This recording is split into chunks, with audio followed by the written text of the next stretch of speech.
Hello, in front of me I've got ZTE Axon 30. In this video I'll show you how to manage Google Pay. In the beginning, let's enter Google Pay.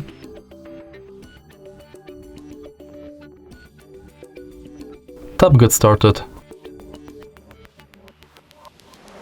And as you can see, from the homepage of this app, you can add payment method or different types of cards, like loyalty card, gift card and public transport.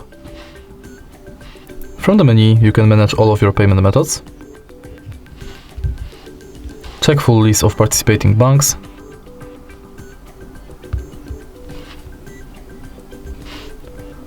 tutorial about how to pay,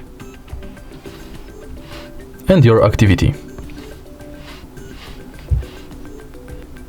In settings, you can enable or disable email updates, Gmail imports, personalization within Google Pay, purchase notifications, updates about your passes, offers and tips, and you can edit your account info.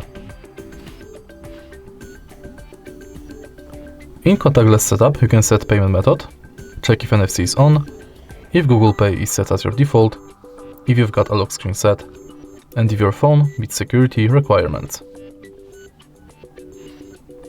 Next, you can go to Help and Support, send feedback, and in the end, you've got access to your Google account. And that's it. If you find this video helpful, please leave like, comment and subscribe.